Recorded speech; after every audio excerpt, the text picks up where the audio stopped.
Chers amis internautes, bonjour. Annoncée hier par Matin Libre, elle se confirme à nouveau ce matin avec le matinal. Il s'agit de l'information relative au paiement des salaires du mois de mars, sans aucune défalcation pour faire de grève. Une nouvelle salvatrice qui amène le matinal du jour à la déduction, selon laquelle le gouvernement évite le bras de fer. Le Canard saisit l'occasion pour inviter les responsables des centrales et confédérations syndicales à faire preuve de sagesse. Laquelle crise qui secoue le Bénin oblige l'ancien président Nicéphore Dieudonné Soglo et l'ancien médiateur de la République Albert Tevo Edjire à sortir de leur silence pour appeler au dialogue dans les colonnes de l'apparition du jour de l'événement précis. Ils exhortent le président de la République Patrice Talon à prendre la mesure de la situation pour engager un dialogue franc et sincère avant qu'il ne soit trop tard. L'événement précis attire l'attention sur le fait que les diplodocus de la République perçoivent avec gravité la situation qui prévaut actuellement au Bénin. La fronde sociale cède sa place à la loi sur l'embauche et la résiliation des contrats de travail au Bénin. Fraternité rend compte ce matin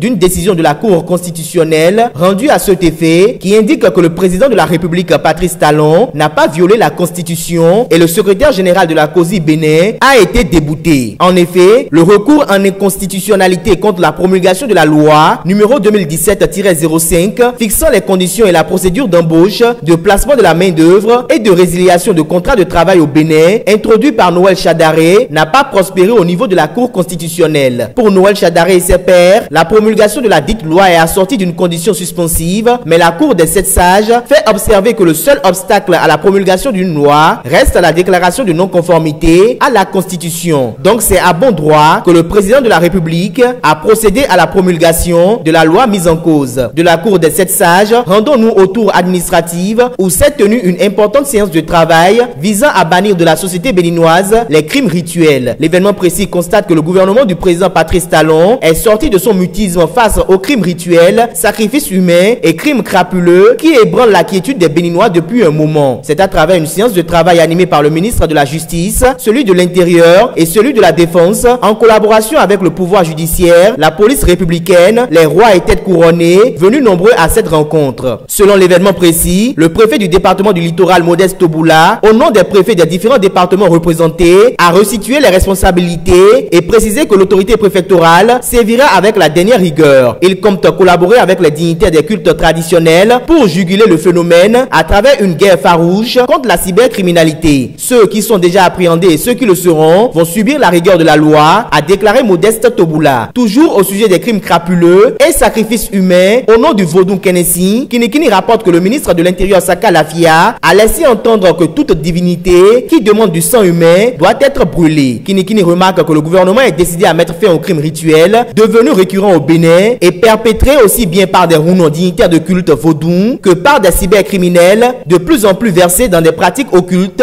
induisant l'utilisation du sang humain. La nation arrive à la conclusion selon laquelle il s'agit d'une riposte aux assassinats récurrents et autres actes délictueux avec ces traques aux cybercriminels et faux féticheurs. D'un registre à un autre, le Béninois libéré du jour s'intéresse à la suspension du maire Kazmi Sossou et affirme sans langue de bois que le jeune maire Kazmi Sossou est victime d'avoir préféré le président Emmanuel Golou à Bruno Amoussou dans la guerre que se livrent ces deux anciens et actuels présidents du PSD. Selon les colonnes du Canard, Bruno Amoussou n'a pas été capable de digérer le comportement politique de ce jeune qui pouvait bien être son petit-fils. Le Béninois libéré voit derrière ces suspensions la main invisible de Bruno Amoussou. Animation de la vie politique nationale, Matin Libre fait savoir que le premier secrétaire du Parti communiste du Bénin PCB, président de la Convention patriotique des forces de gauche, a animé un point de presse hier mardi 27 mars 2018 au siège du parti à Cotonou. Philippe Noudjanoumé a dressé un bilan négatif des 2 ans de gestion de Patrice Talon. Selon ses propos, le chef de l'État est coupable de parjure et ne mérite plus la confiance du peuple. Intéressons-nous à l'enrôlement biométrique du recensement administratif à vocation d'identification de la population RAVIP. Cocorico Info apporte en manchette ce jour l'information selon laquelle le président d'honneur du parti Union Sociale Libérale et président du patronat béninois, Sébastien Germain à Javon, s'est fait enrôler hier. Les populations sont invitées à lui emboîter les pas, rapporte le journal. Parlons culture à présent, avec Matin Libre qui informe ce matin qu'à la faveur d'une conférence de presse qui a réuni les professionnels des médias hier au ministère des Sports, du Tourisme et de la Culture, le ministre Oswald Omeki, conjointement avec le directeur du Festival international de théâtre du Bénin FITEB, Eric Hector Humpé, ont annoncé la date officielle de la tenue de cette manifestation théâtrale d'envergure. La nation précise que la 14e édition du Festival international du théâtre du Bénin aura lieu du 16 au 24 novembre prochain. Pour Bénin Intelligent, le FITEB prend un nouveau départ avec de grandes innovations. Distribution des médicaments au Bénin pour finir. Le matinal annonce que le chef de l'État, Patrice Talon, reçoit en audience les représentants des sociétés de grossistes répartiteurs de médicaments le vendredi 30 mars 2018. Il s'agit des structures Promo Pharma, CAME, UBPharm, Ubifarm Bénin, Gapob et Medifarm Bénin. L'invitation du président de la République leur a été notifiée par un courrier du secrétaire général du ministère de la Santé en date du 21 mars 2018. Merci pour l'attention et à demain.